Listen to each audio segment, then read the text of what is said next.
Selling cars is a tough business with plenty of negative perceptions among the buying public. In an attempt to change the image of the stereotypical salesperson, a school has opened up to train people for a career in the car sales industry. We spoke to Darin George, founder of the Automotive Sales College, recently in Toronto. Darin, why did you feel there was a need, there was a market for a school for car salespeople? Well, with my background in the car business, I've got an architectural training background, and what I found was that I didn't see too much future in that, actually, to tell you the truth. So I got in the car business, and when I got in the car business, I found that there's a lot of good people that are actually in the business, and you know, church-going, hard-working type people, but they just have a problem because no one's really trained them how to do it properly. So does that mean the dealers don't actually offer any training or any kind of background information for employees? The dealers actually offer training, in-house type of training, where they have like half-hour meetings and things. There's very few dealerships that actually have a full program.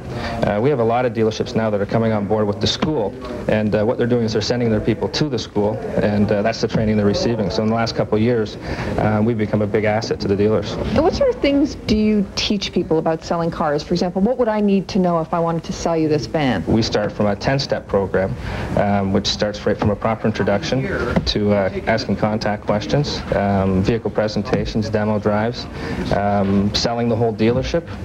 We get into how to ask for the order, negotiation skills, which we do have to teach.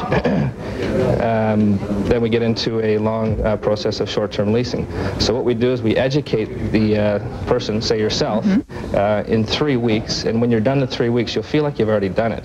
The only thing is that you have practiced before you actually really talk to a person. So the training that you do receive is like you've already been there. So everything that we teach you is about the most professional program that you can actually receive in the car industry.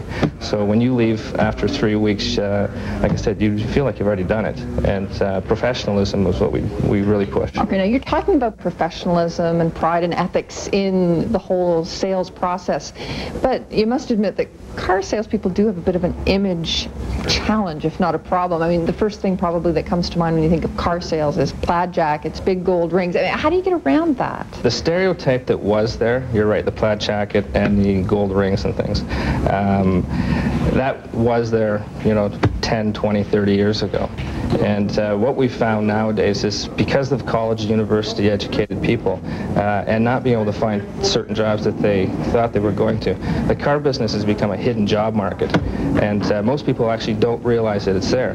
The income levels actually are anywhere from $35,000 to $150,000 a year, but they don't advertise that in the newspapers. How many cars would you have to sell to reach the high end of that range? Probably about, say, 200 cars a year. How hard is that to do, though, in this market? In this market, if you've got a client base and you're very professional, your customers will actually refer people to come and see you. Just like in any profession, you'll get referrals and repeat business. In the car business, that's how the people at the top of the business get their income. So it's not that hard, but it does take, you know, 2, 3, 4, 5 years to establish that client base. And once you do, a six-figure salary is not that hard to attain. Now, what is the biggest sort of recurring mistake that people make when they're trying to sell you a car? They don't know what to say to the customer. So you've got a person that's looking for a job. They get a job at a car dealership, and this is historically what happens. They get a job at a dealership. The dealership says, listen, we'll give this person an opportunity and see what they can do. So they let the person go out and talk to customers. What happens is, because they haven't been trained, they don't really know what to do. They go out and they're starting to say things like 20 years ago the guys used to say, which just don't apply. What would you say that's so dated? Well, they would walk up to a person and say, geez, well, how would you like to write that one up? That's the first thing they would say out of their mouth. Instead of saying, welcome to ABC Motors, they go out and say, well, geez, can we put a big bow on that one for you? And that's not because they don't mean to do that stuff, but they do say it, and it's just because they don't actually know how to do it. Are they talking to women better? There always seems to be the sense that when you walk in with a husband or a male partner, that most of the information and attention is focused on him. We actually teach that you cannot do that. If a husband and wife walk into a dealership, one of the questions you would ask is who's going to be the main driver of the vehicle. And if the wife or the husband say, well, let's say the wife says that she's going to be the main driver of the vehicle, well, you don't spend all your attention on the husband because the wife is going to be making the decision.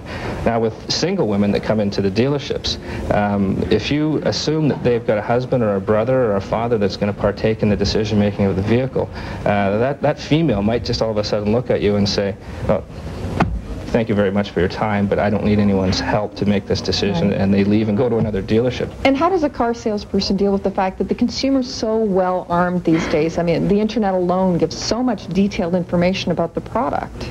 The only thing that the internet can provide is some type of pricing, and it gives customers an idea of what products are out there.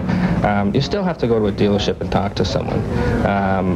We feel in the car business, I teach car sales, I don't actually work at a dealership, but the same thing with all the owners and managers and salespeople I talk to.